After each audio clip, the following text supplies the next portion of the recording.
Attends, pardon, ne défile pas, ne défile pas. Mon frère, ma soeur, il faut qu'on parle. Notre affaire de Jésus, là, c'est comment? Il faudrait qu'on se dise la vérité. Tu sais, on n'a pas besoin de Jésus pour se marier.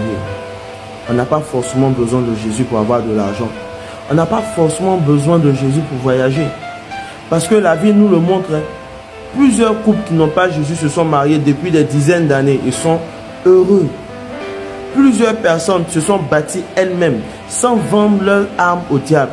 Mais aujourd'hui ont beaucoup d'argent. Et même quand on va à l'aéroport, on voit beaucoup de personnes qui ne sont pas du tout chrétiennes. Mais c'est elles qui voyagent tout le temps.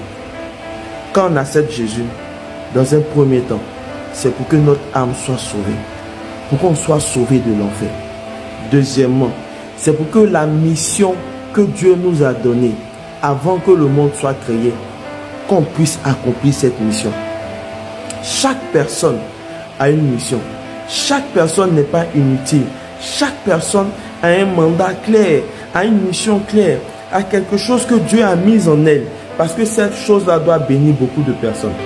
Mais malheureusement, on tombe dans le piège du diable. Observe un peu.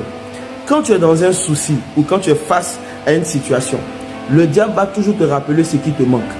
Il va te dire, regarde un peu, regarde ton âge, tu vieillis, tu n'es même pas encore marié, tu n'as même pas encore d'enfants, alors que tes petites soeurs sont mariées, tes petits frères sont déjà mariés.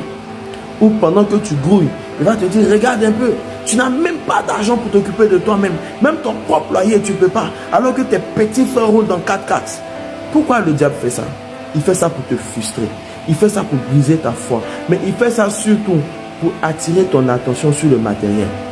Quand on prend Matthieu 6 au verset 33, notre Seigneur Jésus dit, il dit, recherchez d'abord le royaume des cieux et sa justice, et toutes ces choses vous seront ajoutées. Toutes ces bénédictions nous seront données. Les bénédictions, les choses qu'on voit ne sont pas le plus important. Dieu va nous juger, pas sur ce qu'on a, parce que ce qu'on a dépend de lui, mais il va nous juger sur ce qu'on fait, sur nos actes, sur nos paroles, sur nos pensées, sur tout ce qu'on fait, car c'est ce qui compte à ses yeux. Chrétiens, chrétiennes, ne tombons pas dans le piège du diable.